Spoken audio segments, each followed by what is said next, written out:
जो वाचा का दोस्त है। वाचा का मित्र बहुमूल्य मित्र है, जिसकी मित्रता आप किसी भी बात में नहीं तोड़ना चाहेंगे। और इसी तरह की मित्रता में आप और मैं आ चुके हैं हमारे प्रभु यीशु मसीह में। ये तो अटूट वाचा है। वैसा मित्र है जो हमारे लिए कुछ भी करेगा, और मैं उसका मित्र हूं, मैं उसके लिए कुछ भी करूंगा। ये इसी तरह से है, और ये तो सदा की मित्रता होती है। My Redeemer lives, and I will see His glory as He works all things together for my good. Whatever things occur, of this I can be sure. I know my Redeemer lives. I know my Redeemer lives. My Redeemer. My Redeemer lives, and I will see His glory as He works all things together for my good. Whatever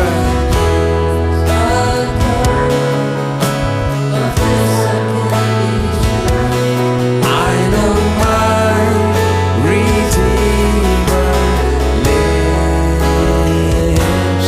I know my Redeemer lives.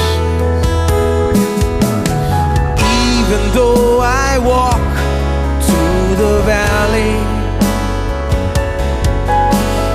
I will fear no evil, for He is with me.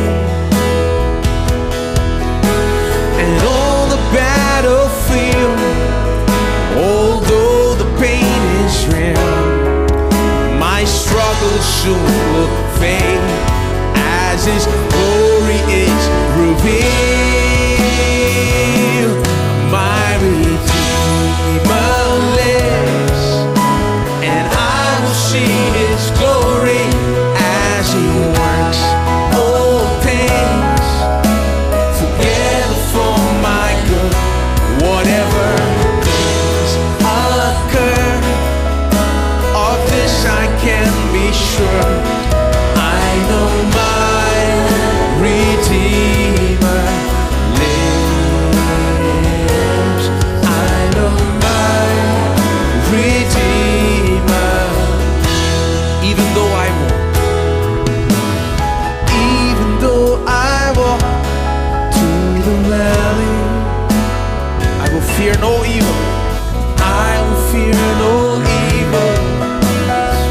Oh, He is with us. And on the battlefield, although the pain is real, my struggles soon will fade as His glory is revealed. My Redeemer lives, and I will see His glory as He works all things together for my good. Whatever things occur, of this I can be sure. I know my Redeemer lives. I know my Redeemer, He lives.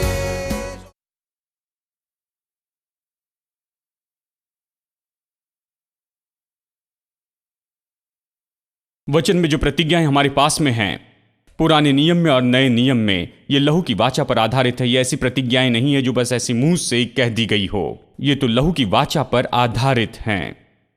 वाचा बहुत ही गहरी बात है। वाचा आपको दूसरे व्यक्ति के साथ में बहुत ही अद्भुत ऐसे संबंध में लेकर आती है।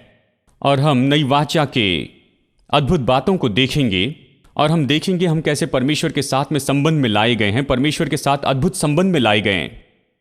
ऐसा संबंध जिसकी कभी कल्पना नहीं कर सकते, नहीं तो कभी नहीं समझ सकते, और इसे तो केवल लहू की वाचा के विधि के द्वारा ही समझ सकते हैं। यह आपको लेकर आता है गहरे ऐसे संबंध में और मित्रता में, दूसरे व्यक्ति के साथ में, जहां पर आप उस व्यक्ति के साथ सब कुछ बांटते हैं और वो व्यक्ति सब कुछ आपके साथ में बांटता है। फिर वो स्मरण चिन्ह बनाते। मैंने कहा स्मरण चिन्ह महत्वपूर्ण था कि इसे कभी ना भूलें।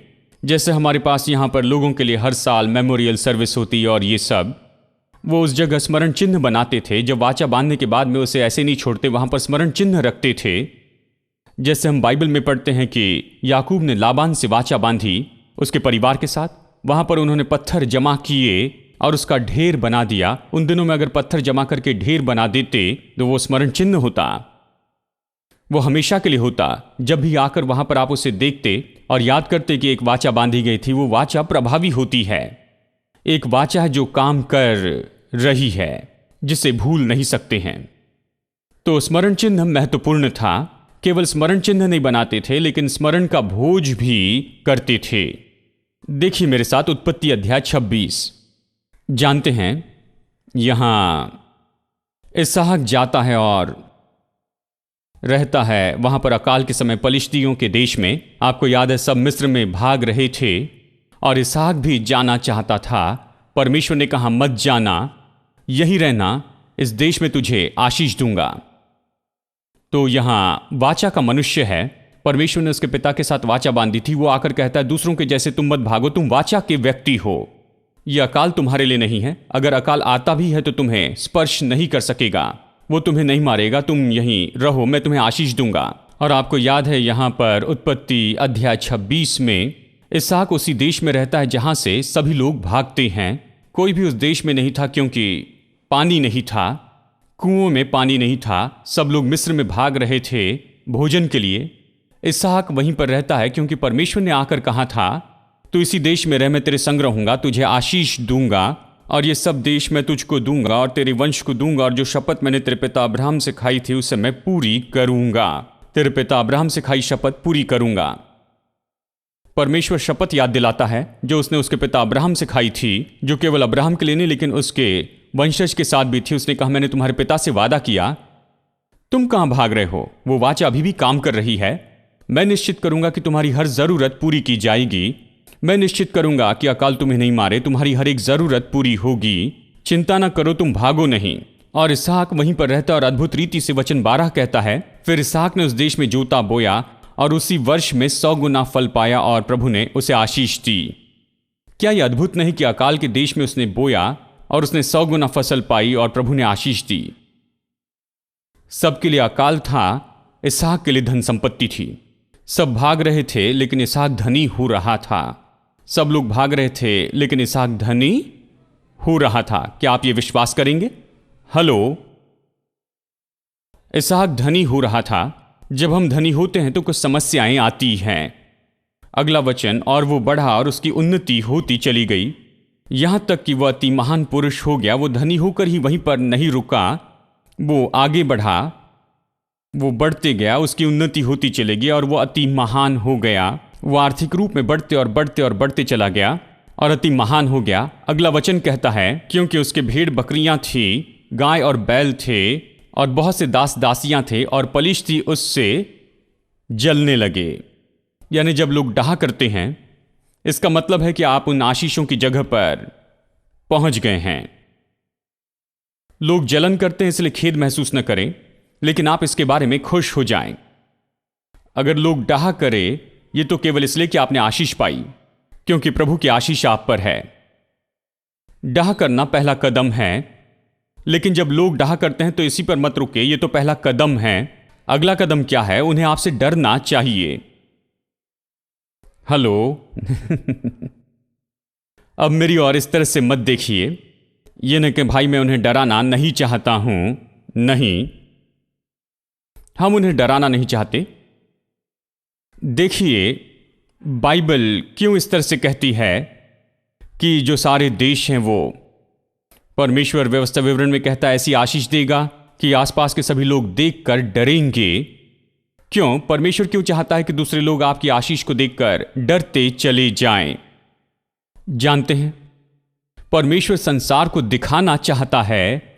जो परमेश्वर की सच्चाई को नहीं सुनते हैं, जो प्रभु यीशु मसीह की सच्चाई को नहीं सुनते हैं, उन्हें इस तरह से डरा दे कि वो यीशु मसीह के बारे में सच्चाई को सुनने वाले हो जाएं। परमेश्वर के पास बहुत से तरीके, एक तरीका है कि उन्हें इस तरह से जगा दे, हाँ, डर के द्वारा, कि वो देखे और समझे और जीवित प्रभु के पास आ जाए। तो अध्याय 26 में हम ये पढ़ते हैं, यहां वचन 28 में देखिए, इसहाक वहीं पर रहता है और वो उसे बहुत परेशान करते हैं। वो कुआं खोदता है और पानी आता है। जैसे उन्हें पता चलता है कि पानी आ गया है तो वो कहते ये हमारा कुआं है, कहते ये मेरे परदादा का कुआं है, यहां से चले जाओ। इस तरह से उसके पास समस्याओं के बाद समस्याएं आती रही। एक जगह से दूसरी जगह उसे निकाला गया और आखिर में एक जगह पर वो स्थापित होता है और वो बढ़ने लगता है और अंत में वो उससे डरने लगते हैं क्योंकि वो अति महान हो गया है। वचन 28 कहता है, हमने तो प्रत्यक्ष देखा है कि यहोवा तेरे संग रहता है, इसलिए हमने सोचा कि तू यहोवा की ओर से धन्य है, अतः हमारे बीच में शपथ खाई जाए। अब वो डर गए थे, वाचा बांधना चाहते थे कि जैसे हमने तुझे नहीं छुआ वरन तेरे साथ केवल भलाई ही की है और तुझको कुशल क्षेम से विदा किया, उसी के अनुसार तू भी हमसे कोई बुराई नहीं करेगा। तू परमेश्वर के द्वारा आशीषित है। तब उसने उनको भोज दिया और उन्होंने खाया और पिया। अब वचन 30 को समझना होगा। लोग हल के रूप में पढ़ते हैं और कहते हैं, खैर वो सब आए, वो डर गए थे, वाचा बांधना चाहते थे, सहमति करना चाहते थे कि इसहाक कोई नुकसान न करे क्योंकि आज ये बड़ा सामर्थ्य व्यक्ति हो गया है। और इसहाक ने भोजन दिया, वो खाए और फिर चले गए। हम देखते हैं जैसे मानो बिरयानी बनाई हो, जैसे अच्छा भोजन देकर उन्हें विदा किया।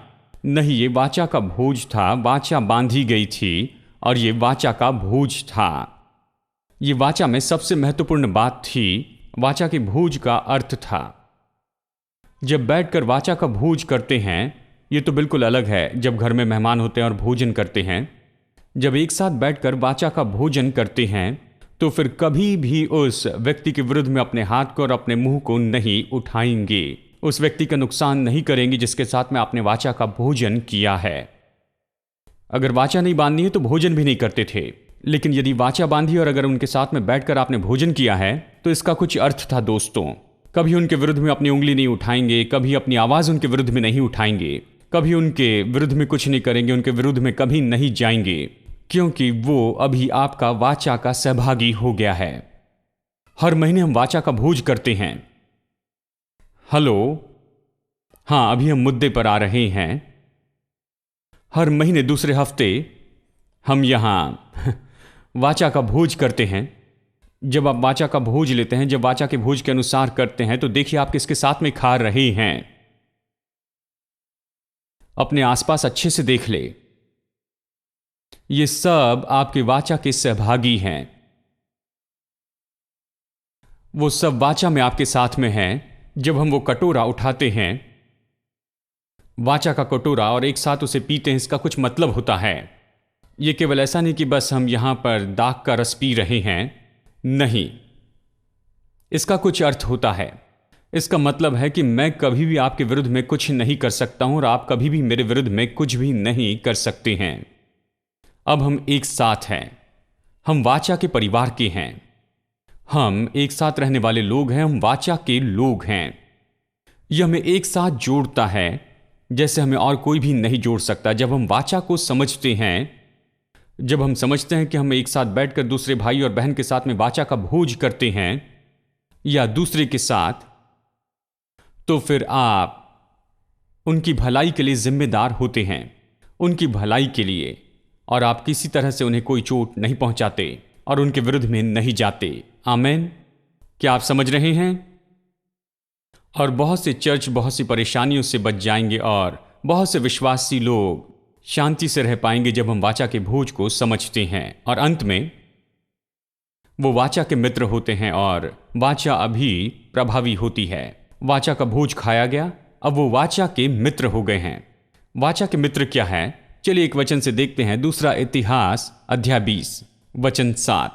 क्या तू हमारा परमेश्वर नहीं है?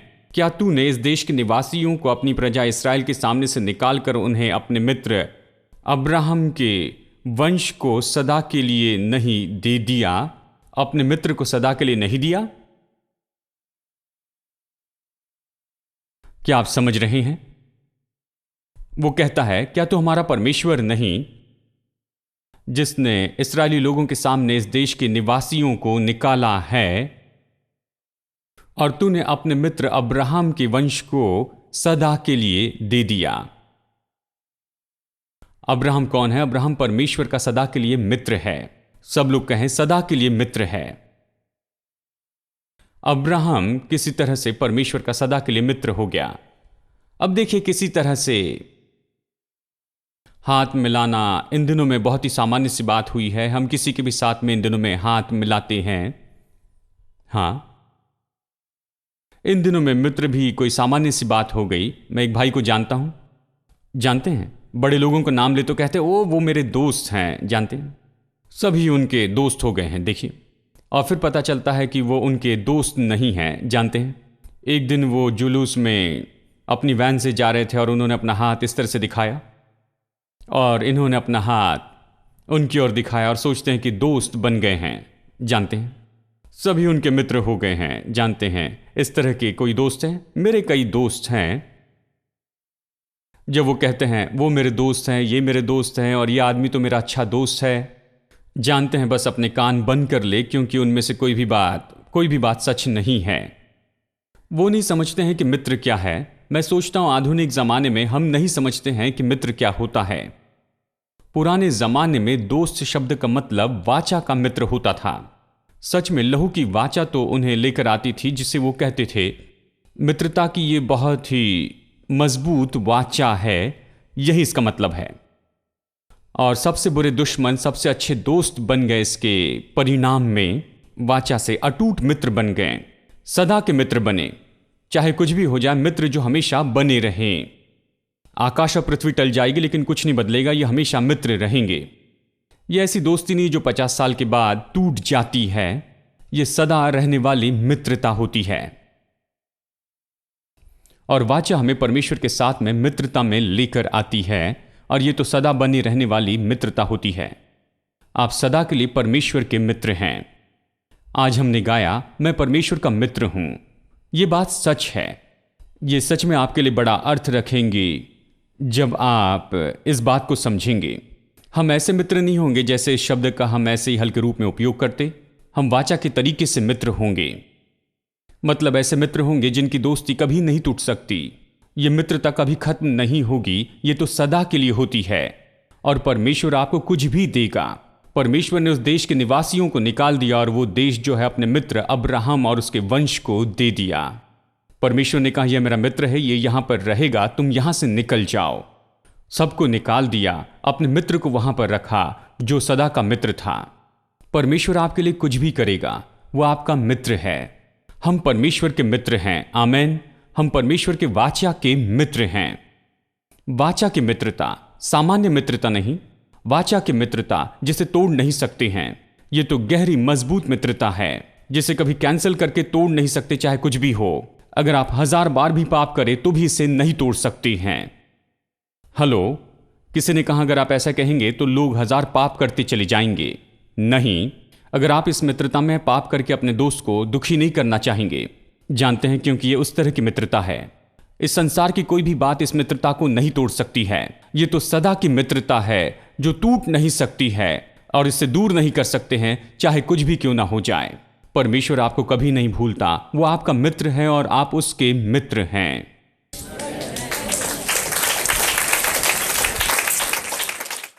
आप तो बिल्कुल ऐसे ही हैं। आपको दूर नहीं कर सकते। इसे कोई नहीं तोड़ सकता, इसे कोई रोक नहीं सकता, इसे खत्म नहीं कर सकता। इसका कोई अंत नहीं, ये हमेशा के लिए है। ये हर दिन हमेशा के लिए है। इसके बारे में एक और वचन देखेंगे ताकि आप रोमांचित हो जाएं। मत्ती 26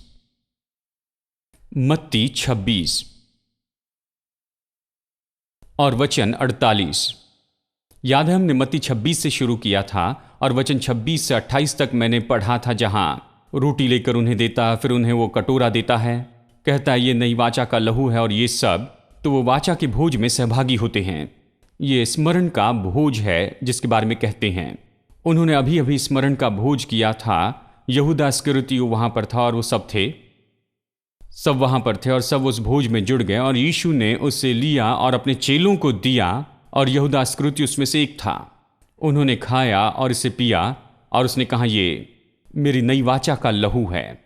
वो उसमें सहभागी हुए और उसके तुरंत बाद ही यहूदा इस्करियोती जाता है और यीशु को पकड़वाने की योजना बनाता है और वो जाकर सिपाहियों को लाता है कि यीशु को पकड़वाए। वचन 48 देखिए कि उसके पकड़वाने वाले ने उन्हें यह संकेत दिया था, जिसको मैं चूम लूं वही वो है। उसने उनसे कहा, उससे तुम पकड़ के रखना।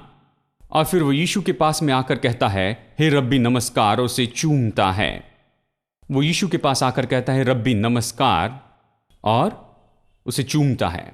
देखिए वो कितना ढोंगी व्यक्ति था कि वो बैठकर यीशु के साथ भोजन करता, रोटी और दाखरस और वाचा के भोज में शामिल होता, और फिर वो जाकर शत्रुओं को लेकर आता और इसके बदले में चांदी के 30 सिक्के लेता और वो कहता है, जिसे भी मैं चूमूं उसे तुम पकड़ लेना, उसे पकड़ना। और वो यीशु के पास में आकर कहता है, हे रब्बी नमस्कार,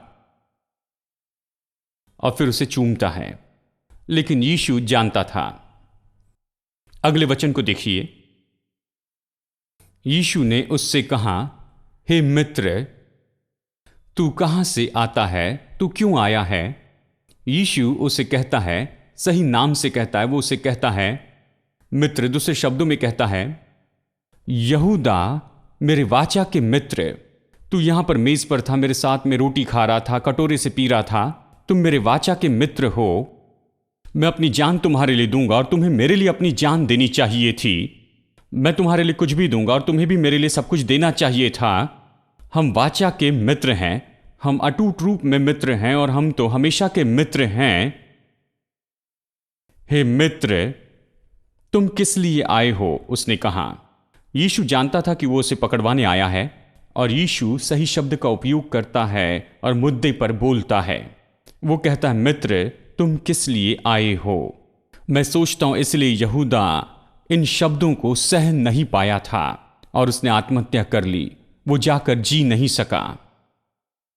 वो उन शब्दों को सह नहीं पाया, वो इन शब्दों के सताव को नहीं सह पाया था। उसने जो कुछ भी किया था उसके लिए कि उसने वाचा के मित्र को धोखा दिया, कोई सामान्य व्यक्ति को नहीं, ऐसा मित्र जिसके साथ में उसने वाचा का भोज किया था, स्मरण भोज।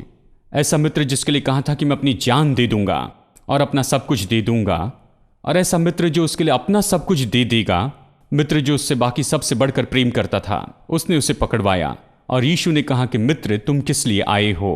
और यहूदा ने जाकर आत्महत्या कर ली क्योंकि वो इन शब्दों को सहन नहीं पाया। मित्र, आप कभी दोस्त को धोखा नहीं देना चाहेंगे। आप चांदी के कुछ सिक्कों के लिए दोस्त को बेचना नहीं चाहेंगे। अपने दोस्त के विरुद्ध में कभी कुछ नहीं करना चाहोगे। जो वाचा का दोस्त है, वाचा का मित्र बहुमूल्य मित्र है, जिसकी मित्रता आप किसी भी बात में नहीं तोड़ना चाहेंगे। और इसी तरह की मित्रता में आप और मैं आ चुके हैं हमारे प्रभु यीशु मसीह में। ये तो अटूट वाचा है। वैसा मित्र जो हमारे लिए कुछ भी करेगा, और मैं उसका मित्र हूं, मैं उसके लिए कुछ भी करूंगा। ये इसी तरह से है और ये तो सदा की मित्रता होती है।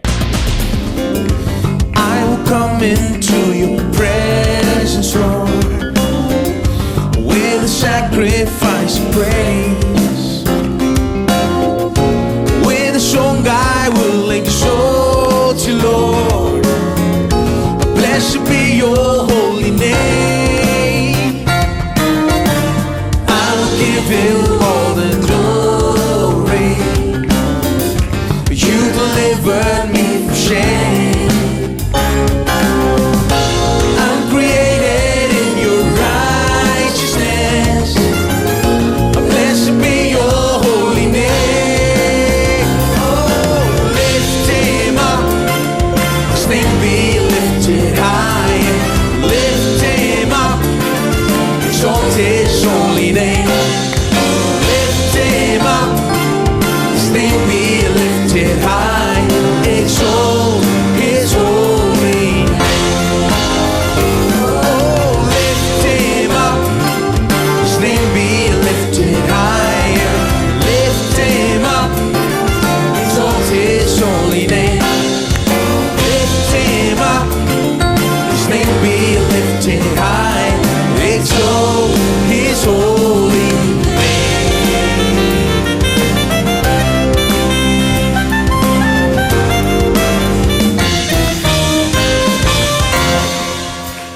into you.